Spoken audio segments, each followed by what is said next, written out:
कैसे हैं आप लोग? आई होप आप सब अच्छे होंगे, बढ़िया होंगे। You all are doing good. तो लास्ट अपने जो वीडियो था बेटा, उसके अंदर हम लोगों ने average atomic mass, average molar mass, molecular mass, है ना, और एसटीपी कंडीशंस और उस पर बेस्ड एक क्वेश्चन जो है वो हमने कर लिया था। आज का अपना जो टॉपिक रहेगा बेटा, that is concept related to density. अब डेंसिटी एक्चुअली में है क्या? डेंसिटी का मतलब है कि मेरे को ये देखना है कि उसके अंदर एक परफेक्ट वॉल्यूम के अंदर कितना मास है। भाई एक तो जो होता है वो हॉलो होता है, हॉलो का मतलब खोखला, ठीक है। एक वो होता है जिसके अंदर मुझे थोड़ा सा ऐसा लगेगा कि नहीं यार इसके अंदर कुछ भरा जा सकता है, ठीक है। तो उस चीज जो मैंने चीज भरी है तो वो एक पर्टिकुलर वॉल्यूम को कितने मास ने ऑक्यूपाई किया है, that is called what? Density. ये सबसे सिंपल तरीका है ना। तो आज के अपन लास्ट वीडियो में एक बार ये बोलने चाहिए, क्या मजा आया, ठीक है। और वो तो अपन बोलते ही रहते हैं, हालांकि बीम मटेरियल तो चलते ही रहते हैं, उसमें कोई दिक्कत वाली बात नहीं है। तो चलिए आइए जरा अपन देखते हैं कि डेंसिटी क्या होती है ना। डेंसिटी से अगर हम बात करें तो मास ऑक्यूपाइड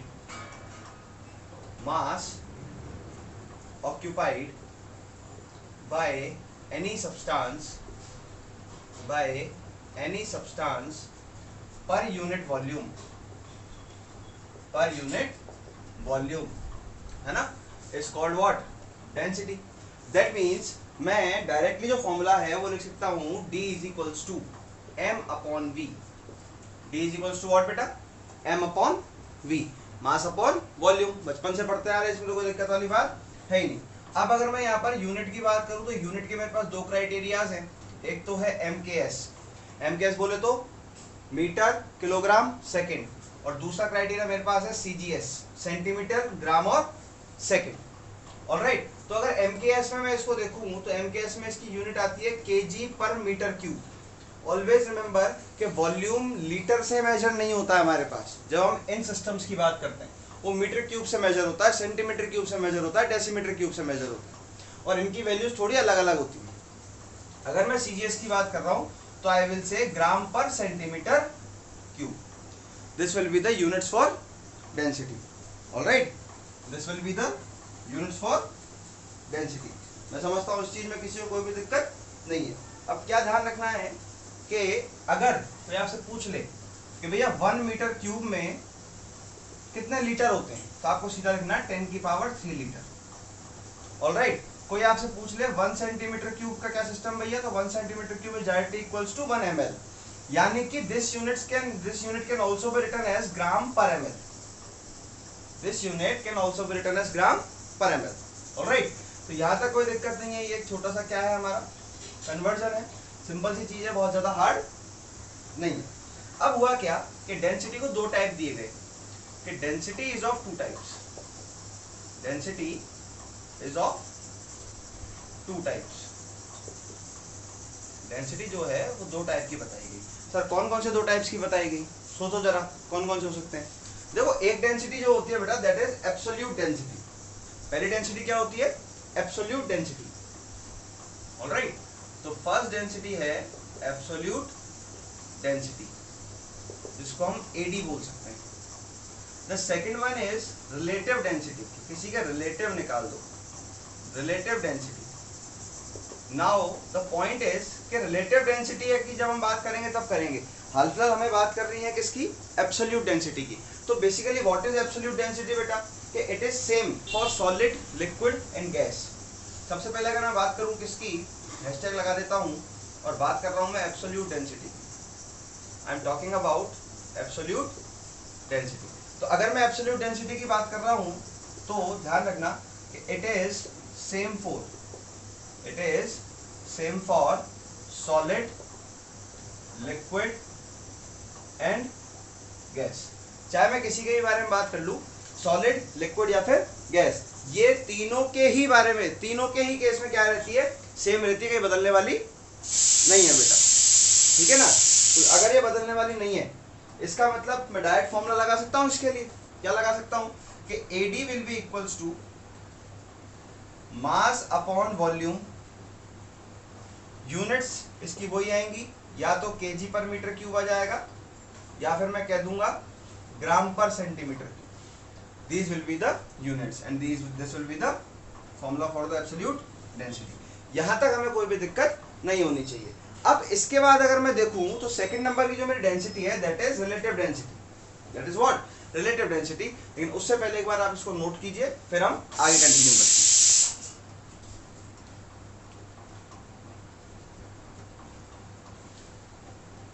आई होप आपने नोट कर लिया होगा, है ना।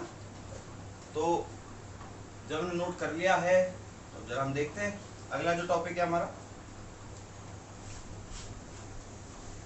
और बताओ बच्चों क्या चल रहा है जिंदगी में? बढ़िया मजे चल रहे हैं एकदम? हाँ मजे ही चलने चाहिए, और क्या, अभी तो मजा आता है, क्यों? सही है ना। हाँ चलिए, सेकंड इज रिलेटिव डेंसिटी। अब रिलेटिव डेंसिटी की अगर बात कर रहा हूं तो सबसे पहले मैं बात करूंगा कि for solids and liquids, for solid and liquids. अब ऐसा क्यों कर रहे हो सर?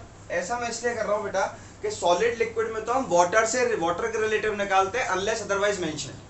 जब तक मेंशन नहीं किया जाए तब तक तो मैं वाटर के रेस्पेक्ट में निकालूंगा, और गैसेस के केस में मैं हाइड्रोजन गैस के रिस्पेक्ट में निकालता हूं, ठीक है। तो ये बड़ी छोटी सी चीज होती है।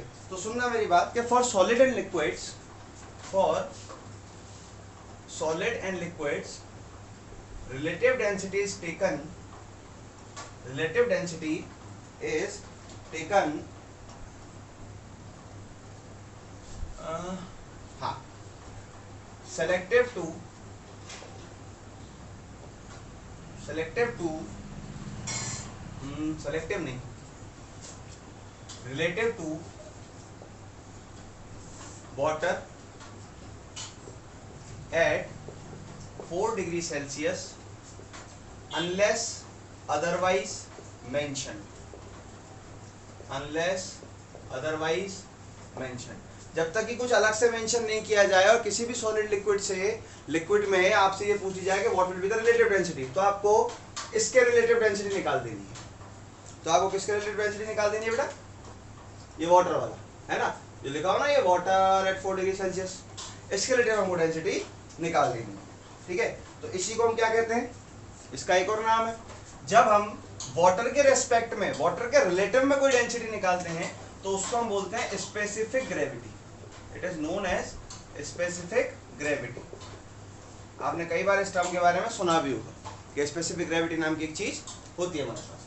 तो मैं क्या लिखूंगा? मैं लिखूंगा डेंसिटी ऑफ सब्सटेंस 1 जिसकी मैं निकाल रहा हूं और जिसके रेस्पेक्ट में निकाल रहा हूं, that is density of substance 2। अब सब्सटेंस 2 तो आपका फिक्स है, मैंने क्या लिखा है? Unless otherwise mentioned. जब तक मेंशन नहीं किया जाए तब तक यही लेना है। यानी कि मैं क्या लिख सकता हूं?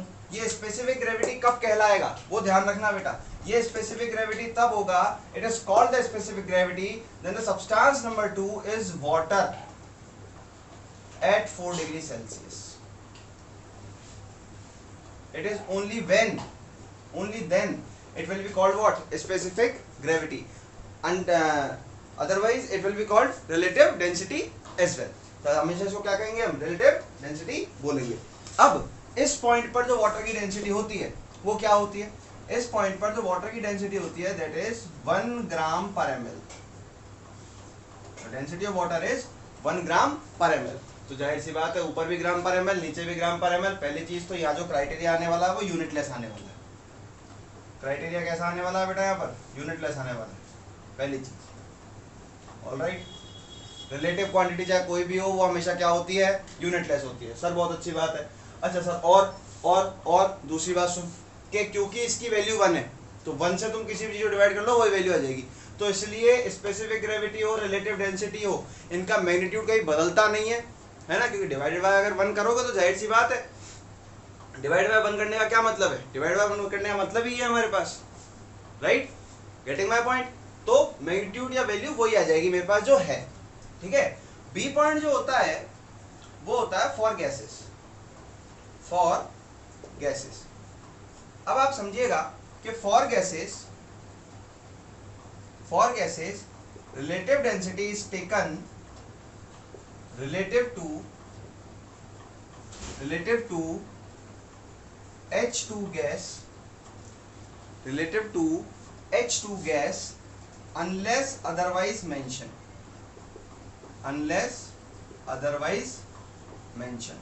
जब तक आप उसको मेंशन नहीं करोगे तब तक हम लोग रिलेटिव डेंसिटी क्या लेते हैं बेटा, हाइड्रोजन गैस के रिलेटिव लेते हैं, ठीक है।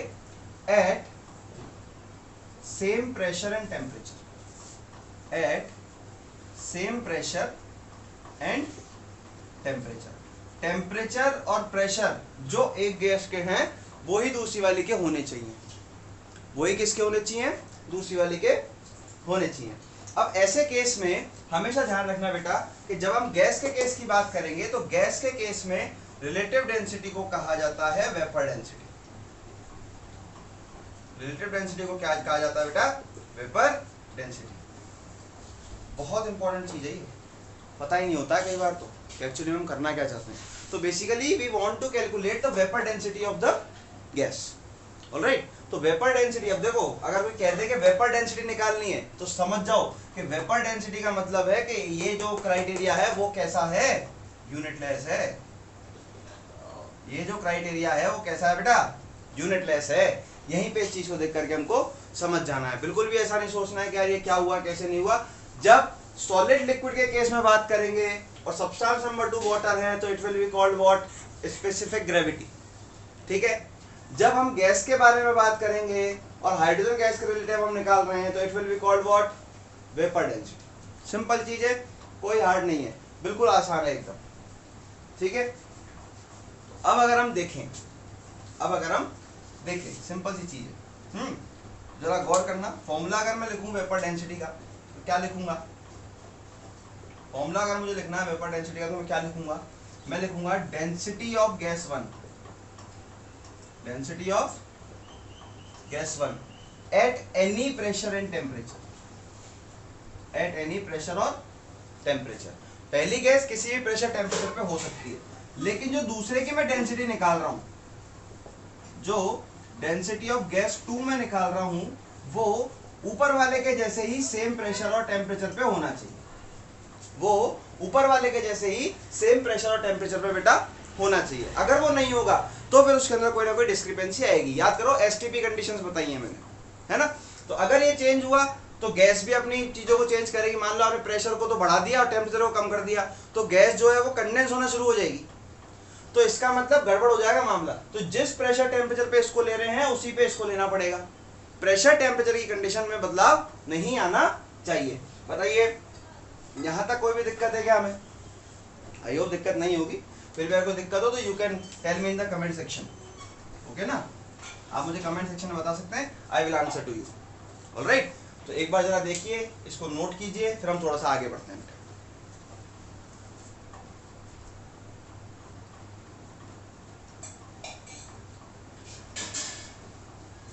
चलिए, आई होप आपने नोट कर लिया होगा, है ना। तो जरा कुछ एक चीजें देखते हैं हम, इसका फॉर्मूला थोड़ा सा आगे देखते हैं कि वेपर डेंसिटी कैसे निकाल सकते हैं, कैसे इजी गोइंग उसको हम कैलकुलेट कर सकते हैं। ये 2-3-4 चीजें हम लोग देखते हैं।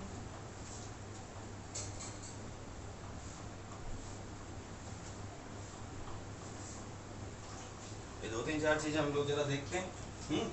तो क्या ध्यान रखना है कि वेपर डेंसिटी को हम मोलर मास से भी कनेक्ट कर सकते हैं। वेपर डेंसिटी को किससे कनेक्ट कर सकते हैं? मोलर मास से भी हम कनेक्ट कर सकते हैं। किस तरीके से कर सकते हैं देखेंगे जरा। मैंने लिखा वेपर डेंसिटी, अब आप लिखोगे डेंसिटी ऑफ गैस 1 तो वो आप लिखोगे ऊपर लिखोगे। अगर आपको कोई भी मास नहीं दिया गया है, सुन लो, अगर कोई भी मास नहीं दिया गया है तो आप मोलर मास पे आ जाओ सीधे।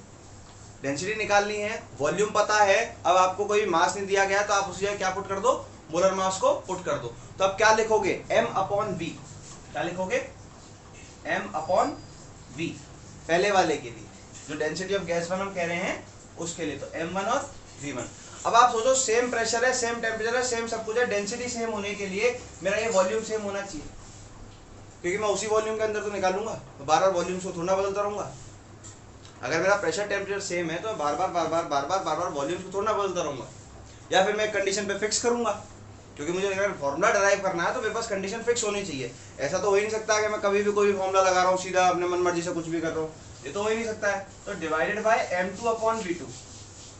अब ये तो है वेपर डेंसिटी निकालने का फॉर्मूला, कि जब आपको कुछ भी ना दिया हो, सब कुछ अलग अलग दिया हो। अब मान लो कि अगर तुम्हारा वॉल्यूम सेम है, if v1 = v2, तो सीधा सीधा ये दोनों cancel out, then vapour density will be equals to m1 by m2, where m1 and m2 क्या है बेटा, molar mass of gases, molar mass of gases. अगर किसी को मोलर मास, एटॉमिक मास ये सब नहीं आता है तो इसकी लिंक ऊपर देखो आई बटन पे दिख जाएगी आपको भी, ठीक है, इसकी लिंक कहाँ दिख जाएगी, आई बटन पे। नहीं पता है किसी को तो ये चीज हम वहां से पता कर सकते हैं। तो भैया एक फॉर्मूला मेरे पास ये आया, लेकिन मैं कह रहा हूं कि M2 तो M2 वाली जो गैस है वो तो तुमको हाइड्रोजन रखनी है H2, है ना। तो if gas 2 is hydrogen then M2 will be equals to 2, M2 क्या हो जाएगा, 2 हो जाएगा। अगर M2 2 हो जाएगा तो अब देखो गौर करो मेरी बात, अब मेरे पास फॉर्मूला आएगा vapour density will be equals to M, तो M1 को तो M कर दो, M1 को तो क्या कर दो, M कर दो बाई 2। ये है फॉर्मूला जब आपके पास कोई सिंगल गैस है। कैसी गैस है बेटा, सिंगल गैस है। ये फॉर्मूला तो तब के लिए, ऑलराइट। और अगर मान लो आपके पास मिक्सचर ऑफ गैसेस आ जाए तो आपको यहां लिखना पड़ेगा एवरेज मॉलिक्यूलर मास अपॉन 2, फिर आपको एवरेज मॉलिक्यूलर मास निकालना पड़ेगा। This is for mixture of gases. ये किसके लिए बेटा, मिक्सचर ऑफ गैसेस। फिर आपको थोड़ा सा निकालना पड़ेगा, करना पड़ेगा, दिमाग लगाना पड़ेगा। यहां तक जरा नोट कीजिए, फिर हम आगे बढ़ेंगे।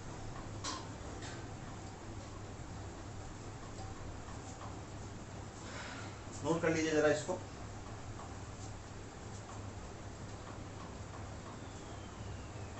आई होप आपने नोट कर लिया होगा, है ना। चलिए जरा कुछ क्वेश्चन करते हैं हम लोग, है ना, ताकि वेपर डेंसिटी का फंडा समझ में आया थोड़ा सा, वेपर डेंसिटी असल में होती क्या है। तो सबसे पहला क्वेश्चन है कि कैलकुलेट, सबसे पहला क्वेश्चन है calculate vapour density of SO2 gas. Calculate vapour density of SO2 gas. बहुत आसान सवाल, एकदम बिल्कुल हार्ड नहीं है, बिल्कुल इजी आसान है। किस तरीके से करना है भैया, फॉर्मूला अभी वही बताया मैंने, सॉल्यूशन करने जाऊंगा, एक लाइन में आंसर करके आऊंगा। जब तक कुछ कहा नहीं गया तब तक तो हाइड्रोजन गैस के रिस्पेक्ट में लेना है मेरे को। तो m/2, SO2 का m कितना होता है, SO2 का m कितना होता है 64। भैया 32 64 होता है, 64/2 तो कितना आ गया, 32 आ गई। और ये तो तुमको पता ही है कि ये जो क्वांटिटी है वो कैसी है, यूनिटलेस है। क्योंकि अगर मान लो तुम मास भी लिख रहे हो तो यहाँ तुम मान लो AMU लिख दोगे, U लिख दोगे, यहाँ पे तुम U लिख दोगे, U से U कैंसिल हो जाएगा, तो यही तो बचेगा मेरे पास केवल, ठीक है। एक और क्वेश्चन है, अगला क्वेश्चन दिया गया है कि calculate vapour density of SO2 gas with respect to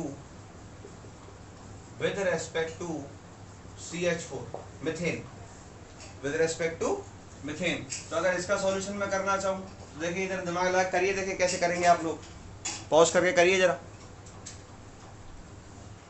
pause करके करिए।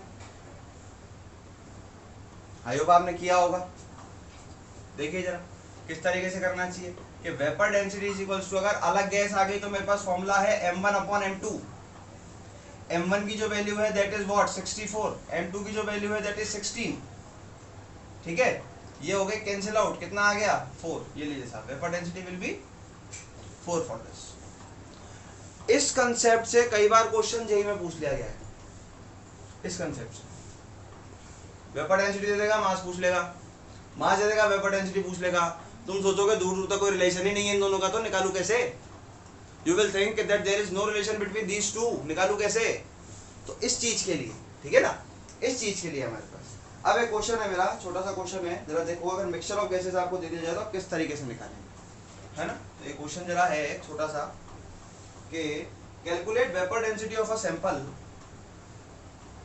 Calculate vapour density of a sample containing 5 mole of O2, containing 5 mole of O2 and 5 mole of N2 and 5 mole of N2 with respect to He gas,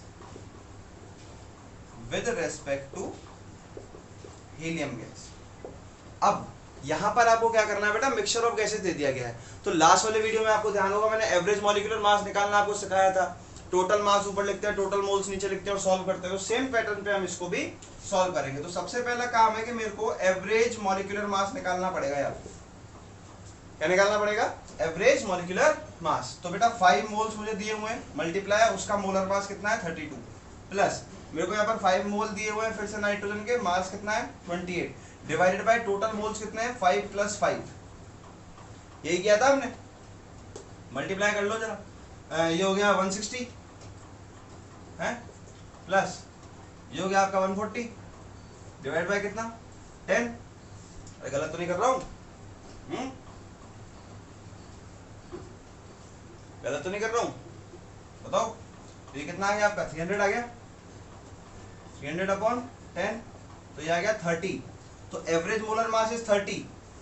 निकालना किसके respect में? Helium gas के respect में। तो because vapour density जो होती है that is AMM/2, AMM/2। तो मैं क्या वैल्यू पुट करूंगा बेटा 2 नहीं, AMM/ हीलियम गैस का कह रहा हूं ना, तो mass of helium gas, mass of helium gas. Helium gas का मास कितना होता है 4, तो the answer will be 7.5।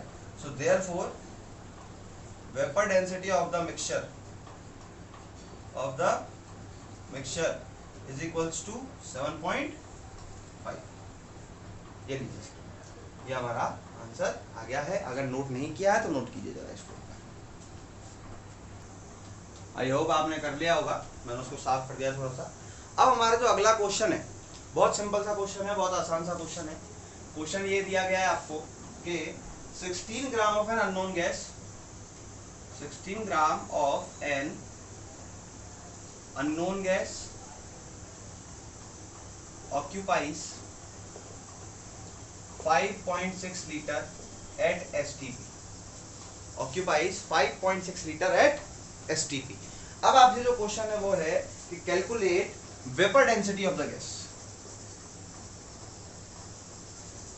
Calculate vapour density. Gas वैस लिखने की जरूरत नहीं। देखो 5.6 लीटर एसटीपी दिया हुआ है, 16 gram of an unknown gas obtain कर रही है, ऑक्यूपाई कर रही है उसको। वेपर डेंसिटी निकालने के लिए मोलर मास की रिक्वायरमेंट है साहब मुझे। अब मैं मोलर मास कैसे निकालूं इस चीज से? अननोन गैस है तो मोलर मास मुझे पता ही नहीं है, तो मास तो मेरे लिए बिल्कुल फेल हो गया। लेकिन हाँ, याद आया कि सर ने लास्ट वीडियो में एक फॉर्मूला बताया था कि number of moles is equals to given volume at STP, given volume at STP को डिवाइड कर देते हैं हम लोग 22.4 लीटर्स। याद आया? और मैंने स्पेसिफिकली लिखा था कि this formula is only applicable for gases. Specifically क्या कहा था मैंने कि this formula is only applicable for gases. तो इसका मतलब अपने पास n की वैल्यू जो है बेटा दैट इज 5.6/22.4, 22.4। सॉल्व करूंगा तो ये शायद मेरे हिसाब से पॉइंट कैंसिल, ये शायद 4 टाइम कैंसिल हो जाएगा। तो ये आ गया 0.25 मोल। ये क्या आ गया 0.25 मोल। अगर मोल पता है, गिवन मास पता है, तो मोलर मास निकालना कोई बहुत बड़ी बात नहीं है। तो जरा देखेंगे हम लोग कि because n is equals to given mass upon molar mass. अब मुझे मोलर मास निकालना है, तो मोलर मास निकालने के लिए मैं क्या करूंगा, मैं लिखूंगा एक सेकंड, क्या मैंने सही कैंसिल किया? हाँ सही, ठीक है। तो मैं लिख सकता हूँ m is equals to W/n। तो W इज गिवन 16, ये है मेरे पास 0.25, ठीक है। 0.25 को अगर मैं चाहूँ तो मैं लिख सकता हूँ 1/4, लिख सकता हूँ। 4 को मैं ऊपर भेज सकता हूँ रेसिप्रोकेट करके, तो 16 4 हो जाएगा 16 × 4 64 ग्राम पर मोल, जो भी आपका मोलर मास आ रहा है। अगर आपका मोलर मास आ गया गैस का, so therefore you can arrange the vapor density now because the formula is m/2, क्योंकि किसी के रेस्पेक्ट में तो कहा नहीं है मैंने। अगर किसी के रेस्पेक्ट में नहीं कहा, इसका मतलब m/2 फॉर्मूला है मेरा सीधा सीधा। तो मैं बोलूंगा 64/2, तो the vapor density will be 32। so therefore vapor density is equals to 32 of the unknown gas। तो इस तरीके के क्वेश्चंस भी मोल से लिंक करके आप लोग यहां तक पहुंच सकते हैं। बताइए, एक बार आप इसको जरा नोट कीजिए।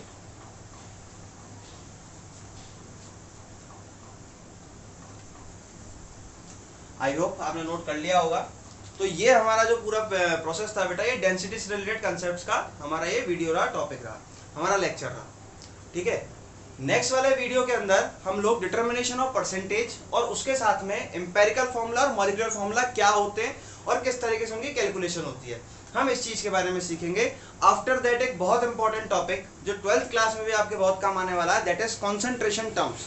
हर एक कॉन्सेंट्रेशन टर्म के बारे में हम बात करेंगे, किस तरीके की होती है, कौन सी होती है, क्यों होती है, क्या काय को होती है, हर चीज के बारे में। और उसके बाद हम हमारे फर्स्ट चैप्टर को बाइंड अप करेंगे, ठीक है। So have a nice day. आप लोग सब स्टे सेफ, स्टे होम तो हम नहीं कहेंगे, अब तो काफी कुछ खुल चुका है, लेकिन फिर भी आप लोग अपनी सेफ्टी से रहे and go for the vaccination. Okay, thank you very much. हम लोग अगली बार मिलेंगे। Okay bye.